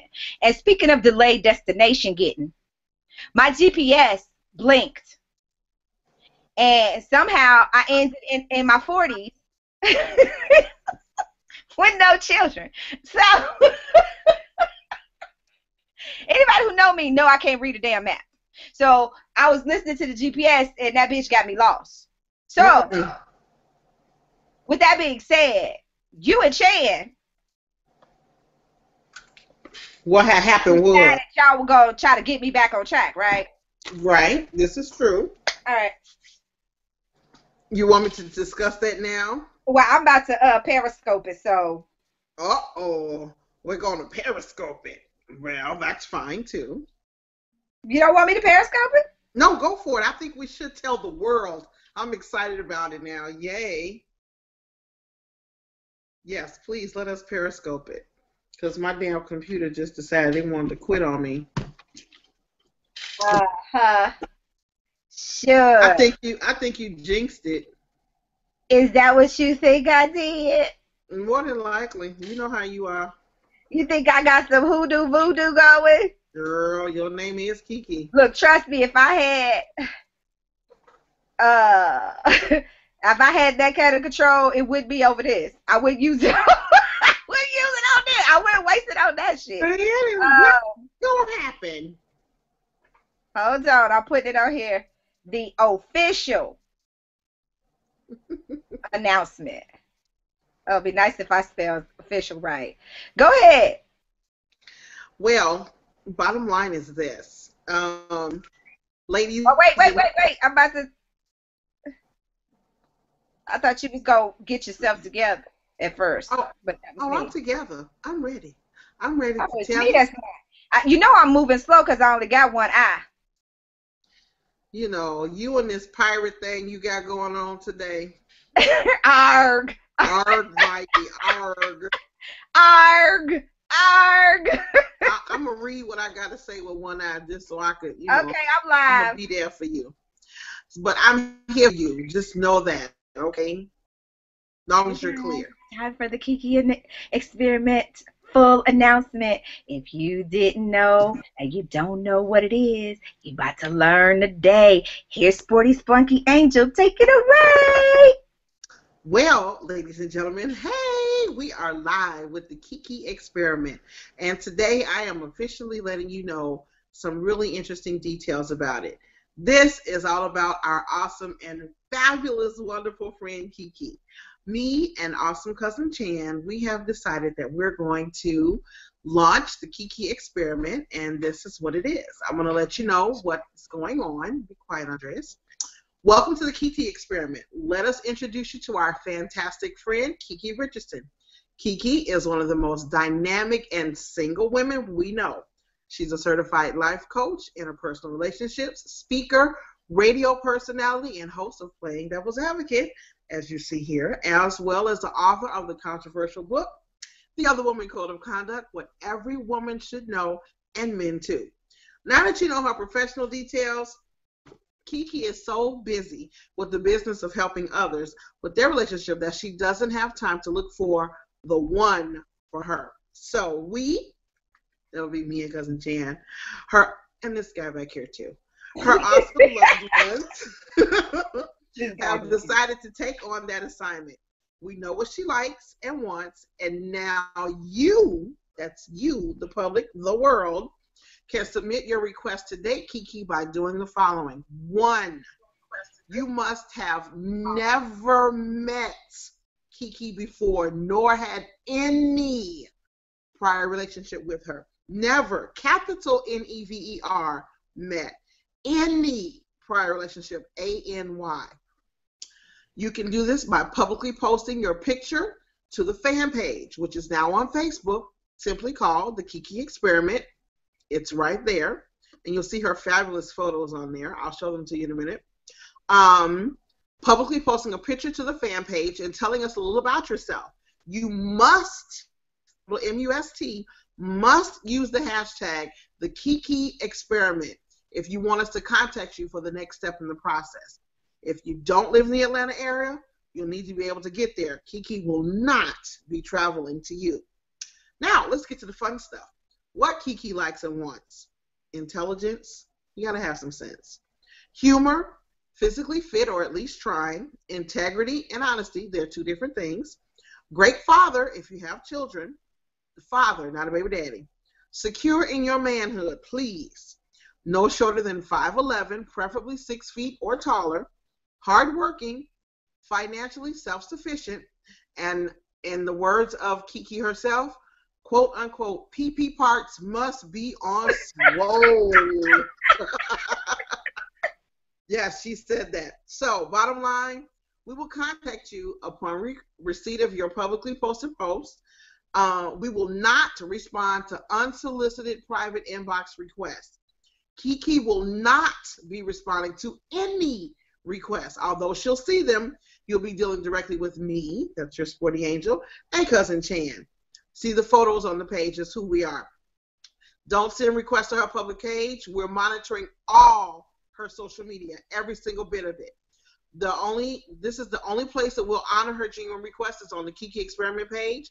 Thanks for participating, and good luck for securing your first date with Ms.KiKi. Okay, I'm done. Okay, so here's the monkey junk. I thought that was very well said. Crystal All right, clear. for those of you guys who do not know, and y'all kind of forgot. Somebody just sent message to me some you want too damn much.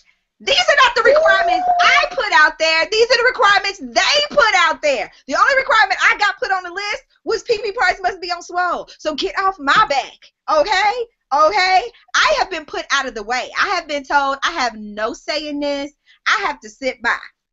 Now I'm gonna tell people will probably like wondering, Kiki, why would you let this shit happen? What does on swole mean? How big is on swole? You don't have to be Lexington Steel size. Oh, you don't have to be, but it would be nice. Is that what you're saying? No, because remember when he was on the show and I stood up with that ruler and showed y'all that 11 inches was down all up. That's a hard no. That's a lot of dick. Yeah, it is. And he's 11.5 inches. Get it right. Damn. And he's 7 inches in diameter. Yes, 7 inches in diameter, and he's 11.5. How does a chick take all of that? I mean, that's the soft entry method. You have to take him soft entry method. You cannot take him full erection unless you just came out of childbirth. What's up, Chris Nella? Hey to everybody on Periscope. I see you. Daryl, and Cousin Janice, a bunch of people looking, but I can't see your names or whatever. Share the cast. They're giving the announcement on the Kiki experiment. Also, we're going to get ready to do the Ask PDA letter in just a moment as well. So if there are any candidates that you guys would think that are eligible for the Kiki experiment, send them over to facebook.com/the Kiki experiment. Make sure you use the hashtag the Kiki experiment. Thank you for the compliment. Make sure that you use that hashtag the Kiki experiment. So go to facebook.com/ you can speak. Facebook.com/the Kiki experiment. And make sure you use the hashtag the Kiki experiment. Okay, guys. Us here on Periscope too. I don't want y'all to think I'm a complete and utter asshole by saying to them, okay, you can speak, but it's been a running joke this whole show. I don't treat them like trained monkeys, for real. I don't. I know they might say otherwise, but I really don't. Anyway. No. Now it's time we move on. We have been talking about family planning. They're trying to help me plan my family. Apparently, they think it's not fair that I'm the only one who has not given birth. Is that what? Right. That it's not fair? That I'm the only one? No, it's not. It's not. I need you to push. I do push. No, I need you to push out a baby. I need you to dilate. You need me to bear down? Are you saying you need me to bear down? Bear down and dilate and push. Well, whatever. That's a whole nother conversation altogether. Let's talk about creating the family dynamic that we want. Okay. I'm going to leave Periscope up. Why? Why not? Right? Might as well. I'm going to leave Periscope up. We're going to talk about creating our family dynamic. And then we're going to do the Ask PDA letter. Creating a family dynamic. A lot of people show favoritism. They don't never want to say somebody is their favorite child. But they do show it. Oh, I'll say in a heartbeat that I have a favorite child. I'm outright say it. I know my mama's favorite. Now, Avis and Marcus might disagree. I think we all think. But I'm Marlene's favorite. You said what? I get on her last reserve nerve, but I am Marlene's favorite. I was my mama's favorite. You her own child, please. Hush, she don't count. You won by default. My son is my favorite child.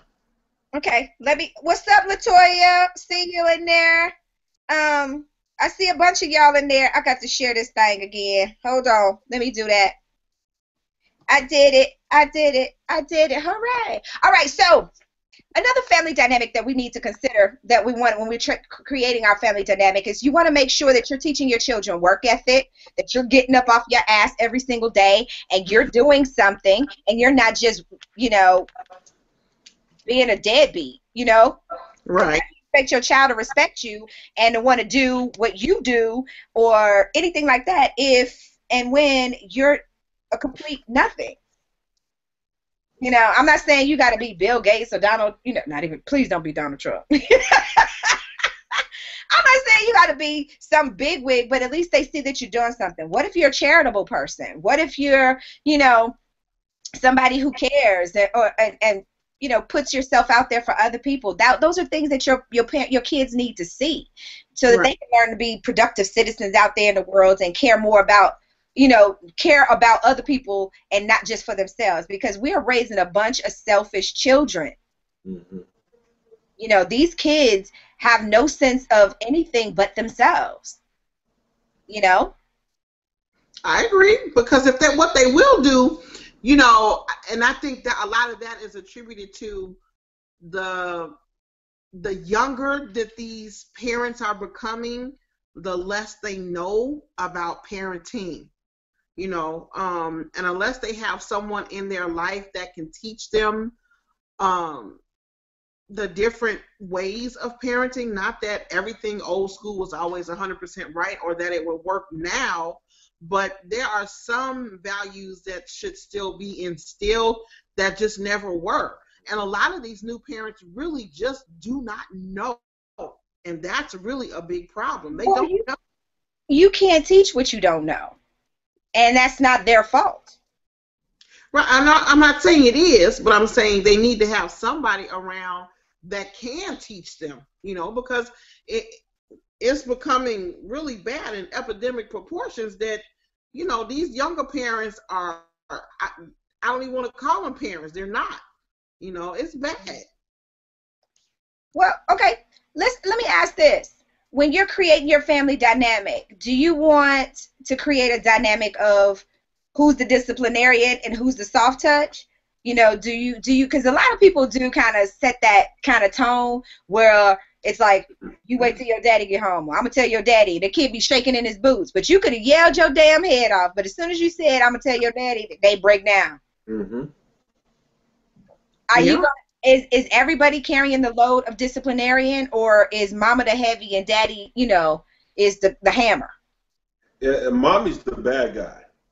Mm-hmm. Mommy's the bad guy, dad's the good guy. I mean, that's the way it was in my household. They thought their mama was crazy, and I was a nice dude. But the fact of the matter is, I was just never at home to be a disciplinarian.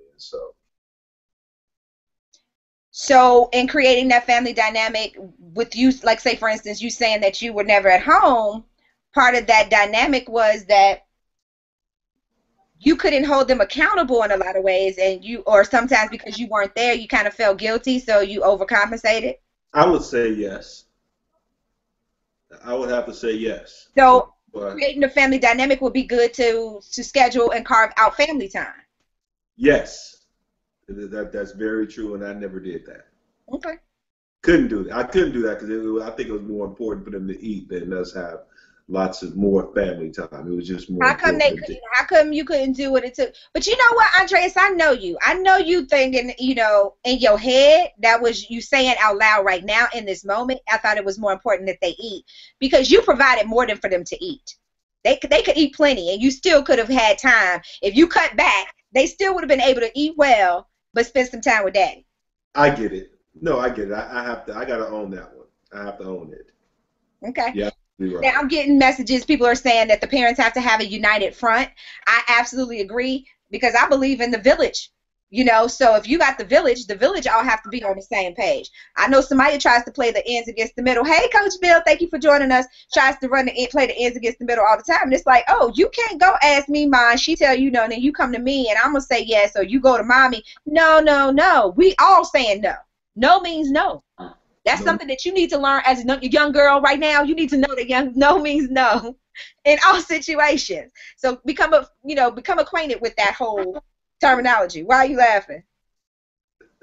Why are you laughing, Andre? Why are you laughing? Well, because you said no means no. It does. Yeah. No. No means hell no. No means no. All right, let's talk about because it's time for me to do the letter. Okie dokie. Yay! It's time for the letter. It's time for the letter. It's time for the letter. Hey, get it, girl. That's that Chicago thing going on over there. How It's you gonna time for the percolate a letter. letter? Because I don't have no music because the audio went out, remember? So It's your West Side self. I did both. I did that one and I did this one. I did both. Okay, so I'm going to close out this scope. I'm about to open up another one, and it's going to be for the Ask PDA letter. Gotcha. Because I want to make sure that everybody, what do you call it? Joins in. Yeah, that's it. But I want them to see that it's the Ask PDA letter one and not the Kiki experiment. Yeah. It's a new scope. Hold on a second. My computer doing something. You didn't See want y'all to in a few. See y'all in a few. Okay. So, for those of you guys, talk. Entertain the people while I get this ready. It's time for the letter. It's time for the letter. Really? Uh-huh. It's time for the letter. Oh, yeah. Ooh. Weird. Oh, look how she looking at her. Because y'all flipping weirdos. Y'all got to do something. Be original. Come up with your own stuff. Oh, goodness. Well, people, please know that people's feelings get hurt around here often. And if you can't handle the truth, you're going to get it anyway. Understand that this is a form of the disclaimer because I don't know it by heart. Because that's After not all these years, you don't know it? Girl, if I had to remember right now, I probably could, but I don't know it right now. At some point, you will be offended by something said on our show. But Playing Devil's Advocate is meant to be a forum for open, honest, and more importantly, judgment-free dialogue. The opinions expressed here may not necessarily be those of the host or the show in general, but we're willing to have the uncomfortable conversations so that we can heal and find solutions for our listeners and quite possibly even ourselves. Enjoy the show. You want answers? I want the truth. You can't handle the truth.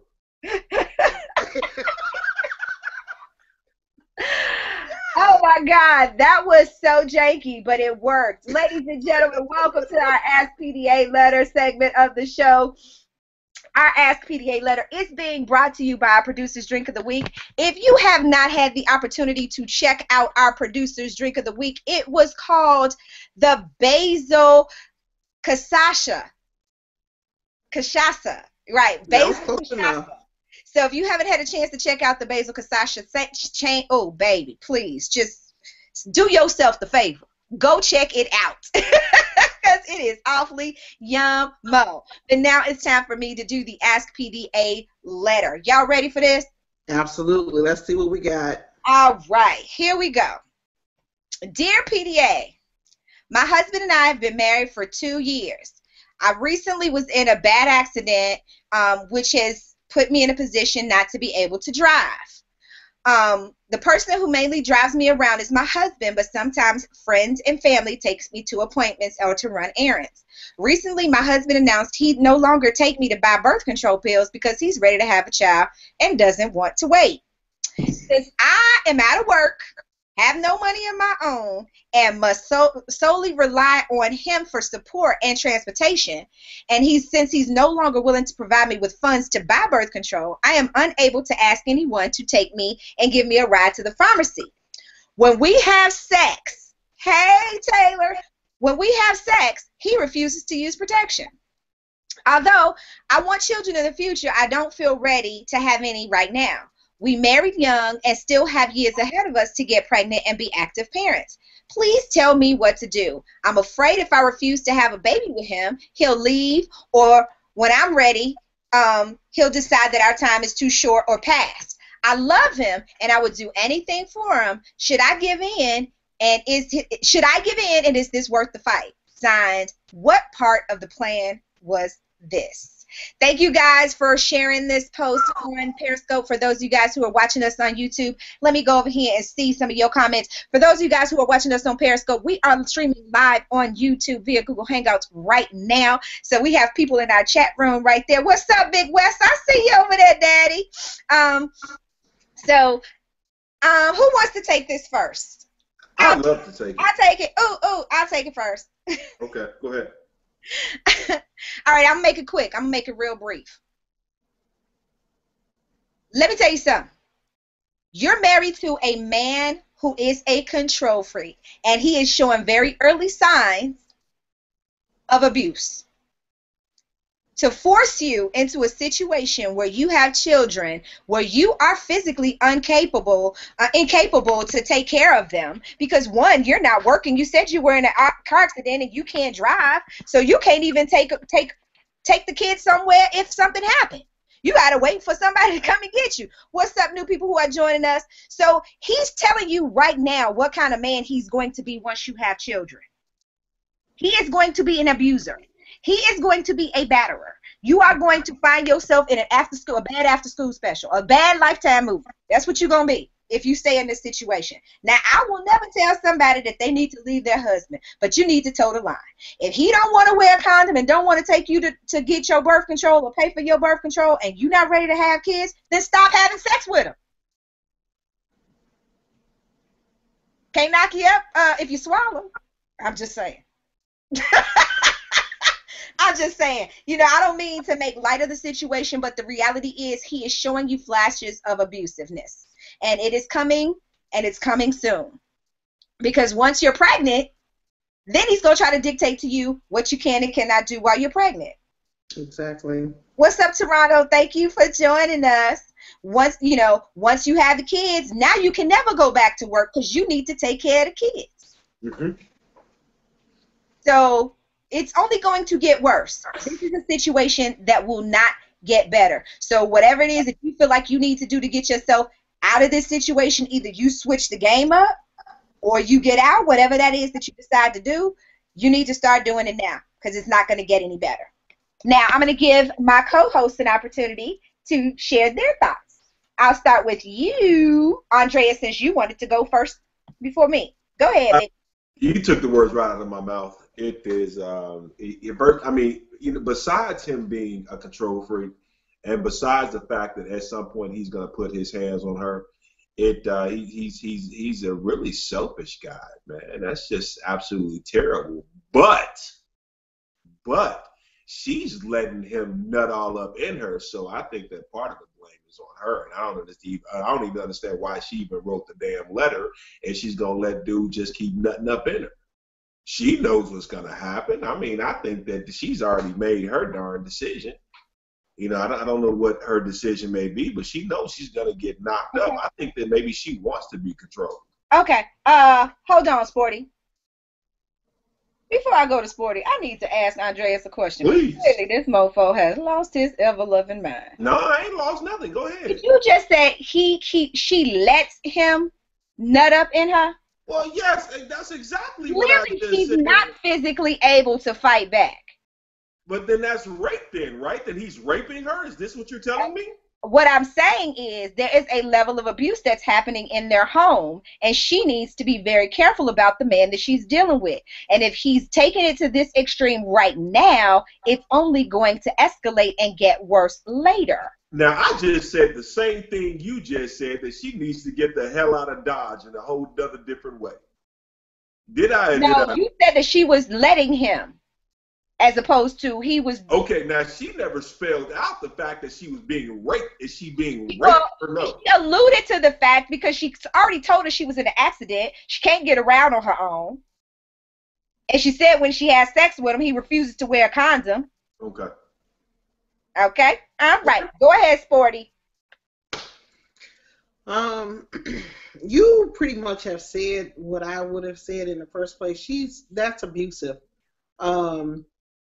She's in a really bad situation, and she needs to find some help, some serious professional help, counseling, legal, all the above, because if she does not want to have a child with him, then she really needs to do something about it to remove herself from that situation or get him to understand it. But clearly, if he's in that much control, I don't see it changing. I see it continuing to get much, much, much worse.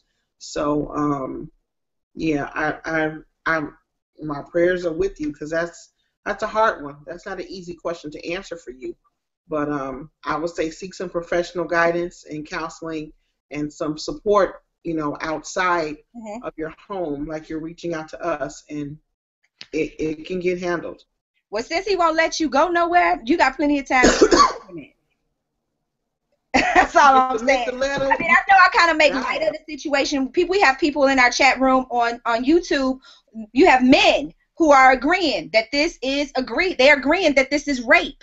I know that you selectively put in information to give us clues, and in context to say to me that you were in a bad accident and you can no longer drive and you have to be driven around everywhere and you rely on him solely, and every now and again other family members, says one, that you're isolated, and that is the first sign that you are about to be in an abusive relationship, when he isolates you.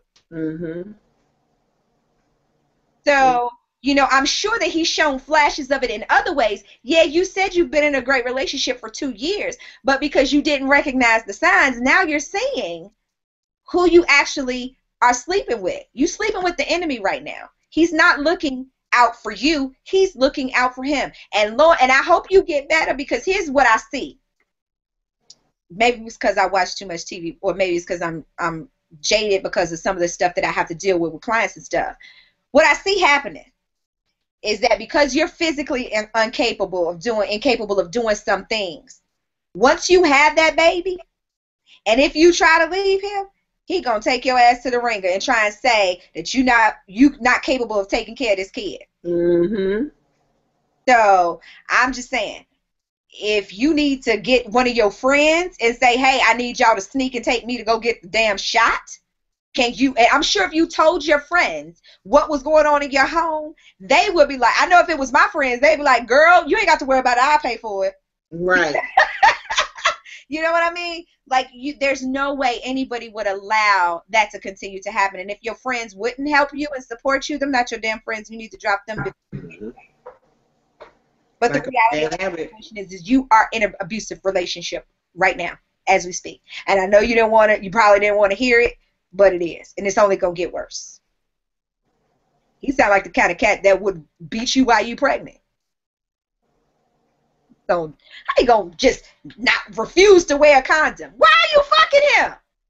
That's what my mom would say. Why are you having sex with him? Let it go. Let it go. Let it go. I tell you what, he'll think twice before you try to have sex with me. It'll be a long conversation with himself. Now, self, remember the last time we tried this, how this worked out for us? Didn't work out too good. Didn't happen. It did not work out well for you. All right. Big shout out to all of you Periscope listeners. We appreciate you joining us. Big shout out to all of you guys on YouTube. What's up, Sing, Angie B?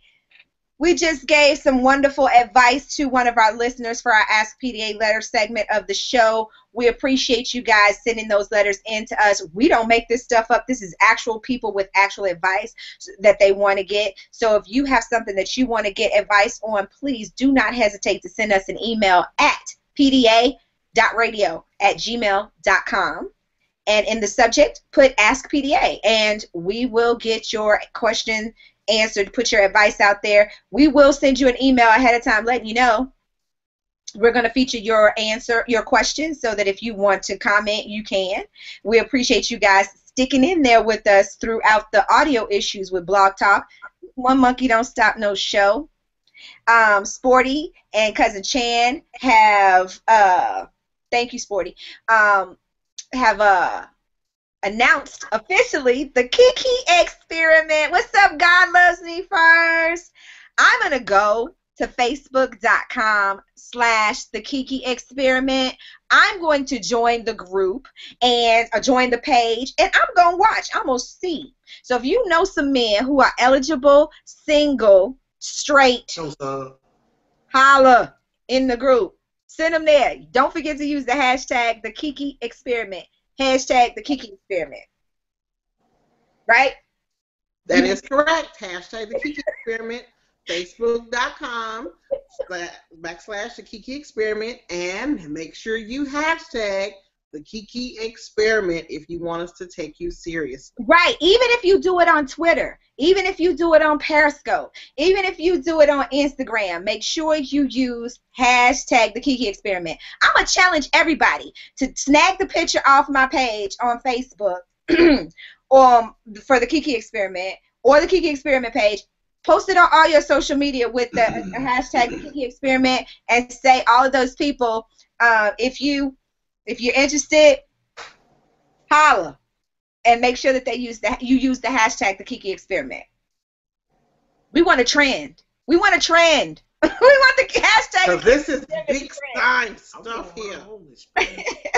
All right, so I think we've covered everything. Again, ladies and gentlemen, tonight's show was about family planning. If you are wanting to have a family, there are some steps that you can take in order to procure yourself the family that you want. Again, it's a mixed bag. You may not always get what you want, but at least you have some guidelines. You have some steps that you can take to get toward the goal that you're trying to have, and you have some direction. You have motivation. If you know that you need X amount of dollars as your cushion before you go to have kids, then you're going to need to work your butt off to do it. So, again, have those things. If you missed any part of this broadcast, again, for those of you guys who are watching on Periscope, we are broadcasting live on YouTube as we speak. You can always go back to the archives and look at it. Maybe I'll leave it up for a while. Normally, I don't keep up the that's my man listening.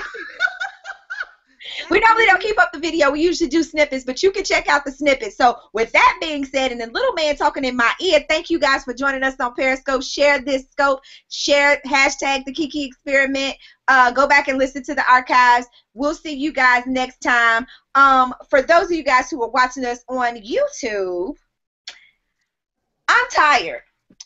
I can't do anymore. If there's anything else that they need to know about us, what do they need to do, Sporty and Andreas? Google us, bitches! That's right. Google us, bitches! Y'all ready to have a Kiki? I am. Are you? I am ready to have a Kiki. That means I'm ready to have a Kiki experiment. Hey, Sparkle Garden, we're on our way out the door. Go back, hit replay, share it, share it, share it. I'm out the door. I can't do no more. Holla! Let's have a Kiki. Let's have a Kiki. Bye-bye, guys. Goodbye. Deuces. We love you, Kiki.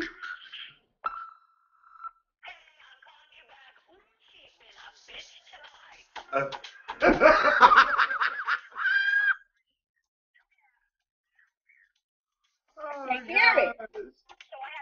Huh? I can't hear me.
Let's have a Kiki. I want to have a Kiki. Let's have a Kiki.